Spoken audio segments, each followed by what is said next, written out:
Hello, my friends. How are you? Welcome to 30 Albums for 30 Years, 1964 through 1994. I am your host, Jay Sweet.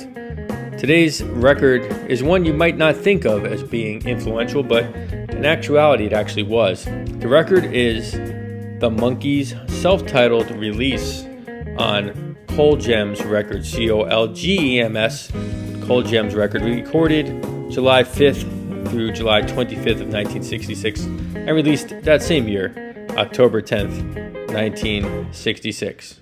All right, no more monkeying around. Let's get into it. The Monkees. So the Monkees were a campy, silly, prefabricated band. They were formed to be an Americanized version of the early Beatles, at a time when the Beatles sought to shed their earlier image. They were moving more towards art music.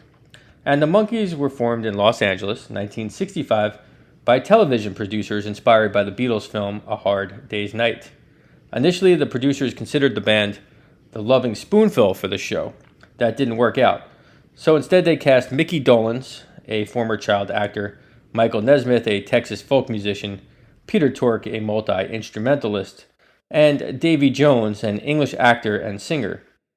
That's the Monkees right there. Dolenz, Nesmith, Tork, and Jones. Their TV show premiered in September 1966 and quickly gained momentum, captivating a young audience with its blend of humor and music. And the show featured a new Monkee song in each episode. Now, despite early criticism for their lack of involvement in playing their instruments on their recordings, even though they are listed as doing so, at least on the initial pressings, the music was mainly performed by the renowned studio musicians known as the Wrecking Crew. The Monkees achieved substantial commercial success.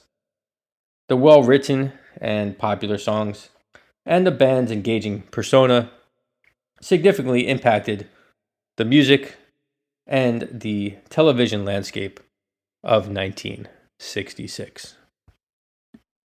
So the debut album from the Monkees was a remarkable commercial success, reaching number one on the Billboard 200 charts, number one, and staying there for 13 weeks. That's a long time, solidifying the Monkees' place in pop culture history. Their commercial success and their chart success, which included a 5 times platinum designation, that's 5 million units sold, is really a testament to the appeal of their music and represented an incredible moment in time for American popular music. So following the release of their debut album, the Monkees skyrocketed to fame, becoming a cultural sensation with their TV show and hit singles. Their success continued with subsequent albums and hits like I'm a Believer.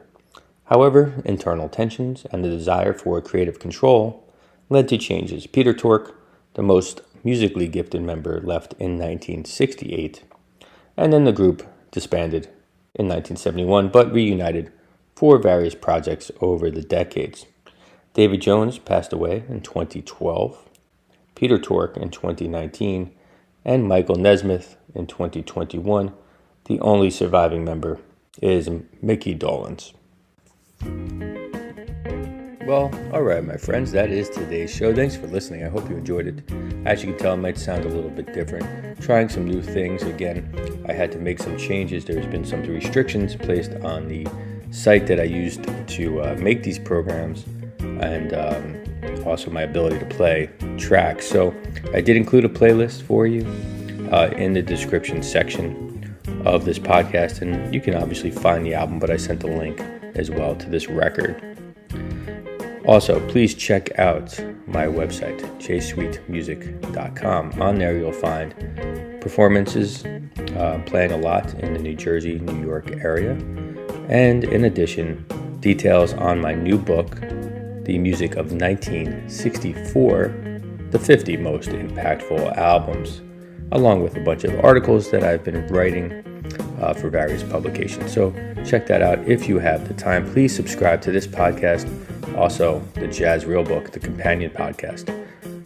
All right, we did the thing. Until next time, let's keep this wonderful music alive. Peace.